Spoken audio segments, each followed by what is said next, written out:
Innal hamdalillah nahmaduhu wa nasta'inuhu wa nastaghfiruh wa natubu ilayh wa na'udzu billahi min shururi anfusina wa sayyiati a'malina. Man yahdihillah fala mudilla lahu wa man yudlil fala hadiya lahu. Ashhadu an la ilaha illallah wahdahu la syarika lahu wa ashhadu anna Muhammadan abduhu wa rasuluh. Allahumma salli wa sallim wa barik ala abdika wa rasulika Muhammad wa ala alihi wa sahbihi wa sallama tasliman katsira ila yaumiddin. Amma ba'd. Kaum muslimin, sidang Jumat yang semoga dirahmati Allah Subhanahu wa taala.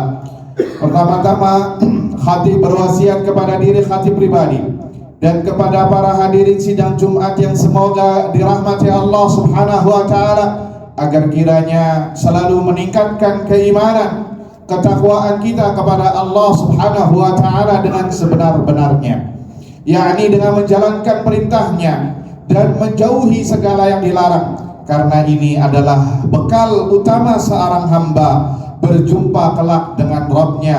Allah Azza wa Jal berpesan, wa tazawwadu fa inna khairaz zadi taqwa.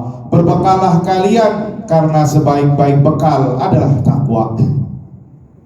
Salawat serta salam kita haturkan kepada Nabi kita Muhammad sallallahu alaihi wasallam, kepada keluarganya, kepada para sahabatnya, dan yang setia meniti di atas ajarannya hingga hari kiamat kelak. Allahumma amin. Kaum muslimin, sidang Jumat yang semoga berbahagia. Di antara kesalahan kita yang patut untuk kita renungi dan perbaiki bersama sebagai kaum muslimin adalah meyakini bahwasannya taubat hanya diperuntukkan bagi mereka yang melakukan perbuatan dosa saja. Apalagi sampai ada yang merasa jika diperintahkan atau diajak untuk bertobat kepada Allah Subhanahu wa taala, ia marah, tersinggung karena dianggap dicap sebagai pendosa. Padahal sejatinya ayyuhal ikhwah, kita memang semuanya pendosa. Sebagaimana yang disebutkan oleh Nabi kita Muhammad sallallahu alaihi wasallam dalam riwayat yang mengatakan, hadis riwayat Ibnu Majah, kullu bani Adam khata wa khairu khata'ina tawwabun. Semua anak manusia adalah tempat salah dan dosa, dan sebaik-baik orang yang berbuat kesalahan adalah yang bertobat kepada Allah Subhanahu wa taala. Kaum muslimin, sidang Jumat yang semoga dirahmati Allah Subhanahu wa taala. Setidaknya ada 3 hal yang menjadikan kita wajib untuk bertobat kepada Allah Subhanahu wa taala di setiap saatnya, di setiap waktunya. Yang pertama karena dosa. Yang kedua karena kita kurang bersyukur kepada Allah Azza wa Jalla atas nikmat yang Allah berikan kepada kita semua. Dan yang ketiga karena kita kurang beribadah sebagaimana mestinya. Dan ini yang disebutkan oleh para ulama, di antaranya Al-Imam Ibnu Qayyim rahimahullahu ta'ala dalam kitab beliau Madarijus Salikin. Kaum muslimin, sidang Jumat yang semoga dirahmati Allah Subhanahu wa taala. Yang pertama yang mewajibkan kita untuk bertaubat kepada Allah Azza wa Jalla adalah karena dosa. Siapa di antara kita yang tidak berdosa? Semuanya pasti pendosa, semuanya pasti melakukannya. Di antara dosa yang sering kita lakukan adalah ayyuhal ikhwah, mengumbar pandangan. Siapa di antara kita yang tidak memandang sesuatu yang haram? Bahkan kita banyak melakukannya.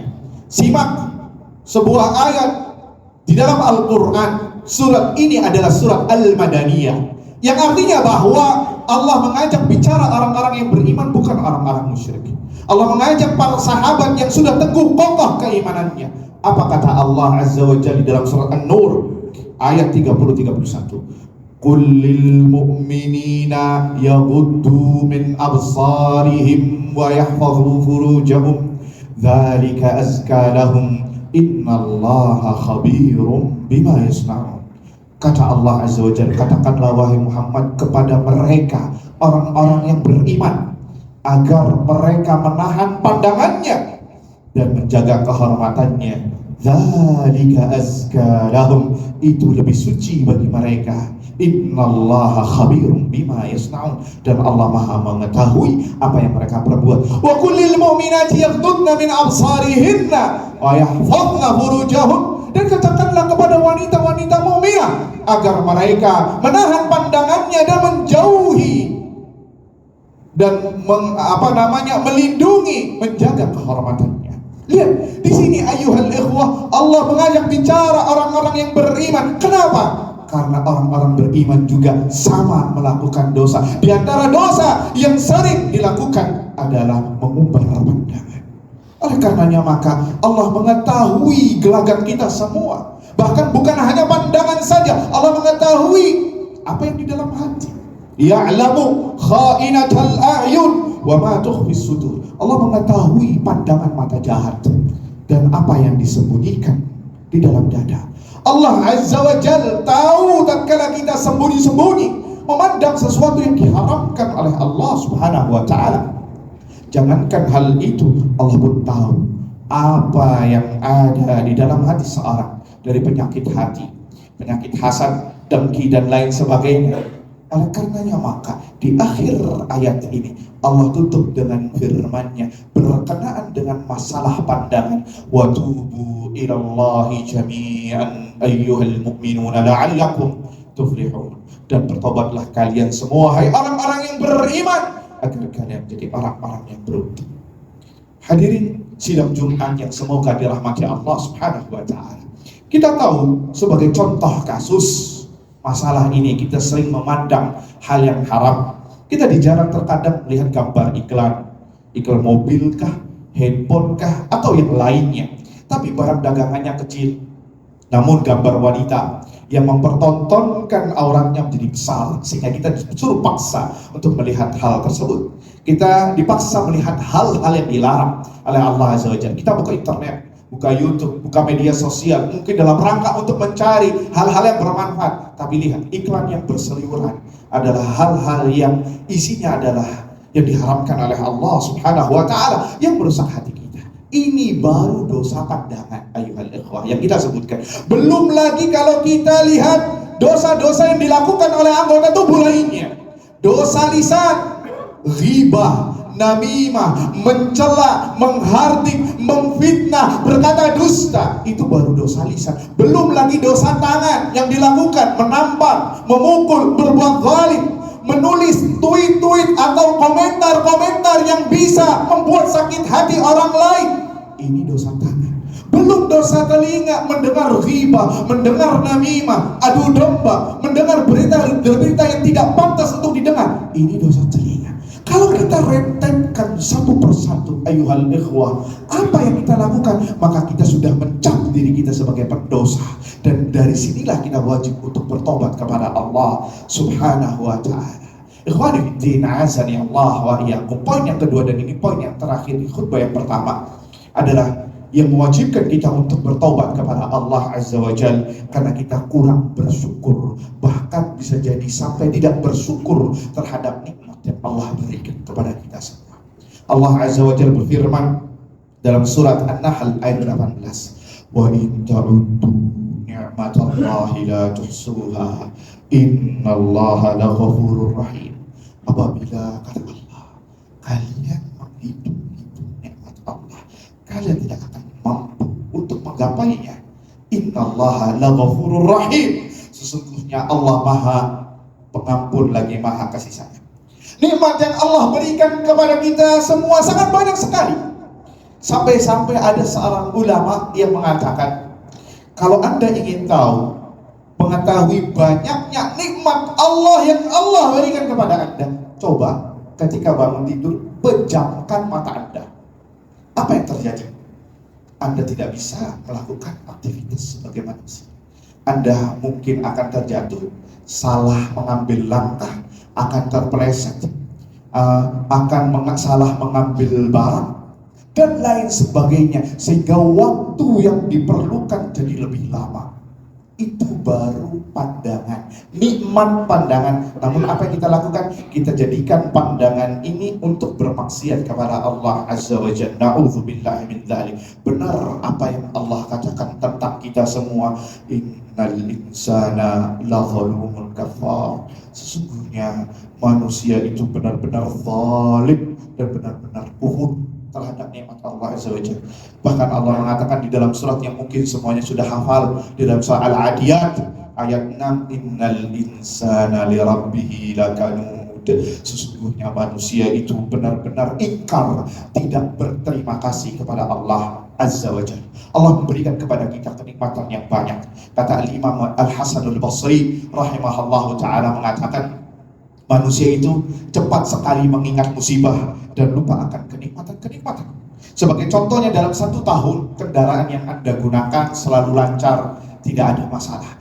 Kemudian 1 hari saja antum kendaraannya mogok sehingga tidak bisa melakukan aktivitas sebagaimana mestinya. Antum mengeluh-ngeluh sebesar-besarnya. Seakan-akan lupa 1 tahun ini Allah lancarkan kendaraan antum. Antum diberi kesehatan dalam 1 tahun full. Kemudian 1 hari saja diberi sakit, atau mengeluh habis-habisan, mengeluh kepada seluruh dunia, bahkan mencurhatkan di media sosial, seakan-akan antum menggambarkan ini adalah Allah tidak memberikan kepada Anda kesehatan. Lupa dengan 1 tahun kesehatan, kemudian dihapus dengan 1 hari rasa sakit. Ini sebagaimana gambaran manusia, bahwasanya manusia ini tidak bersyukur terhadap nikmat Allah Azza wa Jalla. Wa in ta'uddu ni'matallahi la tuhsuha innallaha laghafurur rahim. Apabila, betul kata Allah, apabila kalian menghitung-hitung nikmat Allah yang Allah berikan kepada Anda, kalian tidak akan mampu menghitungnya. Sesungguhnya Allah Maha Pengampun lagi Maha Penyayang. Kenapa Allah tutup di ayat ini dengan Allah Maha Pengampun lagi Maha Penyayang, dengan korelasi Anda tidak bisa bersyukur terhadap nikmat Allah Azza wa Jalla? Karena Allah tahu bahwa Anda tidak bakal bisa bersyukur terhadap nikmat Allah Azza wa Jalla. Oleh karena Allah tutup, Allah Maha Pengampun lagi Maha Penyayang. Sebagai contoh kasus di toilet, apa yang dilakukan di toilet setelah orang buang hajat, buang kotorannya, dengan mengucapkan ghufranak, keluar dari toilet, ghufranak ya Allah, saya memohon ampunanmu. Apa maksudnya? Anda mengeluarkan kotoran-kotoran Anda di toilet, kemudian dengan mengucapkan ya Allah, saya memohon ampun kepadamu. Karena kata para ulama, membuang kotoran adalah nikmat terbesar yang Allah berikan kepada seorang hamba. Jika ini ditahan atau tidak berjalan lancar, mungkin akan menyebabkan yang namanya penyakit besar, bahkan bisa meninggal dunia. Oleh karenanya maka perkataan Anda ghufranaka, ya Allah ampunilah saya, ini sebagai pengakuan bahwasannya kita semua tidak pandai bersyukur terhadap nikmat Allah yang satu ini, yang sebagian orang menganggapnya ini adalah hal yang natural, hal yang biasa-biasa saja, hal yang ini sebagaimana mestinya, padahal ini nikmat Allah yang sangat besar. Ini baru satu contoh kasus ayuhal ikhwah, masalah seorang keluar dari toilet. Bagaimana lagi kalau kita lihat semua nikmat-nikmat yang Allah berikan kepada kita. Kita punya pasangan hidup, kita punya keluarga, kita punya anak dan istri, kita punya kendaraan, punya penghasilan, punya pekerjaan yang tetap, punya waktu luang yang besar sehingga dengannya Anda bisa salat berjamaah, salat Jumat di tengah-tengah pekerjaan Anda, di waktu pekerjaan Anda. Ini semua adalah nikmat-nikmat Allah Azza wa Jalla. Namun kita semua tidak menyadarinya, bahkan tidak bersyukur. Maka dari sinilah wajib bagi kita untuk bertobat kepada Allah Subhanahu wa ta'ala. Barakallahu li wa lakum fil Qur'anil azim wa nafa'ani wa iyyakum bima fihi minal ayati wa dzikril hakim. Aqulu ma tasma'un.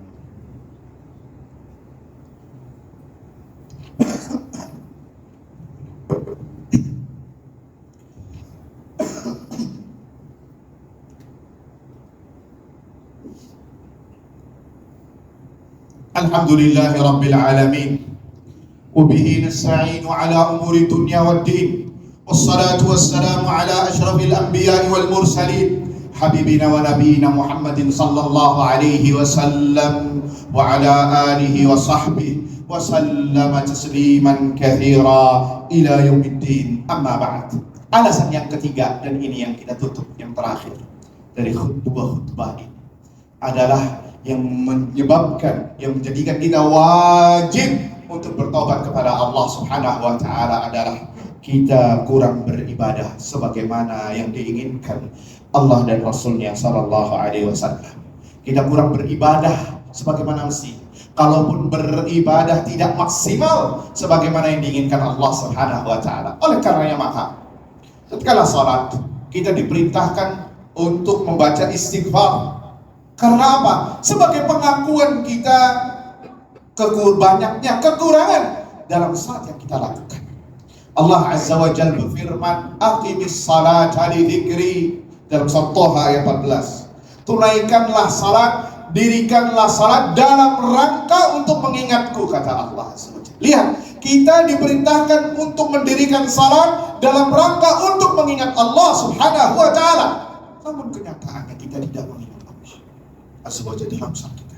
Kita mengingat di dalam salat kita perkara-perkara yang telah kita kerjakan, perkara-perkara yang akan kita kerjakan, perkara-perkara di luar salat. Kapan? Tatkala Anda menghadap Allah Subhanahu wa taala. Bahkan coba tanyakan kepada kanan dan kiri atau nanti setelah salat, apa yang tadi dibaca oleh imam ketika salat berjamaah? Apakah semuanya menyadarinya dan surat yang dibaca biasanya itu-itu saja? Tidak menyadarinya.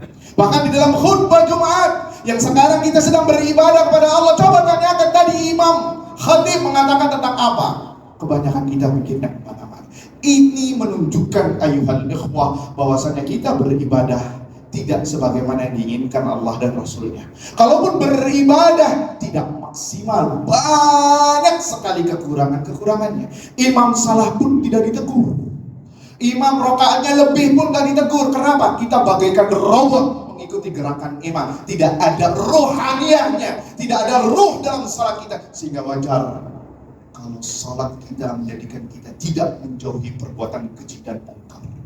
Padahal Allah mengatakan innas salata tanha 'anil fahsya wal munkar. Sesungguhnya salat mencegah perbuatan keji dan mungkar. Namun nyatanya Ustaz tuh lihat, ada orang salat tapi korupsi. Itu mencuri tapi salat. Orang ini salat tapi melakukan perbuatan-perbuatan yang diharamkan. Kenapa? Bukan salatnya yang salah, tapi dia salah dalam mengerjakan salat. Karena tidak sebagaimana mestinya yang dilakukan atau yang diinginkan oleh Allah Subhanahu wa taala. Oleh karenanya maka satu poin terakhir lebih menakjubkan lagi. Nabi kita Muhammad sallallahu alaihi wasallam di akhir hayatnya beliau diturunkan sebuah surat yang mana surat ini kata para ulama digadang-gadang termasuk surat yang terakhir yang turun di dalam Al-Quran, yang memerintahkan Nabi sallallahu alaihi wasallam untuk beristighfar dan bertobat kepada Allah Azza wa Jalla. Idza jaa nasrullahi wal fath wa ra'aitan nasa yadkhuluna fi dinillahi afwaja fasabbih bihamdi rabbika wastaghfir innahu kana tawwaba. Apabila datang pertolongan Allah kepadamu dan penaklukan Mekah, wa ra'aitan nas yadkhuluna fi dinillahi afwaja, dan engkau melihat Muhammad orang-orang berbondong-bondong masuk agama Islam, fasabbih bihamdi rabbika wastaghfir, maka bertasbihlah engkau dengan memuji nama Rabbmu, wastaghfir, dan memohon ampunlah atas dosa-dosamu, innahu kana tawwaba, sesungguhnya dia Allah Azza wa Jalla Maha Pengampun dosa. Antum garis bawahi wastaghfir, dan meminta ampun. Siapa Nabi Muhammad SAW sampai diturunkan ayat untuk istighfar, padahal Nabi adalah orang yang paling rajin ibadahnya. Jangan ditanya masalah sholat, paling banyak sholat dan paling bagus adalah Nabi SAW. Jangan ditanya masalah puasa, Nabi paling banyak berpuasa sampai kakinya bengkak pun di sholat tahajud. Nabi diampuni dosa-dosanya. Nabi SAW termasuk penghuni surga Firdaus. Akan tetapi Allah turunkan surat yang di dalamnya Nabi disuruh meminta ampun kepada Allah. Itu Nabi. Nah, bagaimana bagaimana lagi dengan kita yang sudah tidak ada jaminan kita masuk surga atau masuk neraka? Ada jaminankah kita akan diampuni dosa-dosanya? Ada jaminankah kita bakal bisa selamat di dunia dan di akhirat? Dari sini kita sadar bahwasannya kita ini sangat berhak sekali untuk bertobat kepada Allah, karena kita kurang beribadah kepada Allah. Kita kurang salat, kita kurang berpuasa, kita kurang berzikir kepada Allah Azza wa Jalla. Kalaupun berzikir, hanya berzikir lewat lisannya saja, tidak dari hatinya. Kita kurang melakukan amal-amal saleh. Dari sini ayyuhal ikhwah, kita sangat wajib untuk bertaubat kepada Allah Subhanahu wa ta'ala. Pertama, karena dosa, yang kedua kurang bersyukur, dan yang ketiga kurang beribadah kepada Allah Subhanahu wa ta'ala. Semoga apa yang disampaikan bermanfaat untuk kita semua. Innallaha wa malaikatahu yusalluna 'alan nabi ya ayyuhalladzina amanu shallu 'alaihi wa sallimu taslima. Allahumma shalli 'ala Muhammad wa 'ala ali Muhammad kama shallaita 'ala Ibrahim wa 'ala ali Ibrahim innaka Hamidum Majid. وارض اللهم عن الحنفاء الخلفاء أبي بكر وعمر وعثمان وعلي وعن سائر الصحابة والتابعين وعنا معهم بمنك وكرمك وجودك يا أكرم الأكرمين. اللهم اغفر للمسلمين والمسلمات المؤمنين والمؤمنات الأحياء منهم والأموات يا قاضي الحاجات. ربنا ظلمنا أنفسنا وإن لم تغفر لنا وترحمنا لنكونن من الخاسرين. ربنا هب لنا من أزواجنا وذرياتنا قرة أعين واجعلنا للمتقين إماما.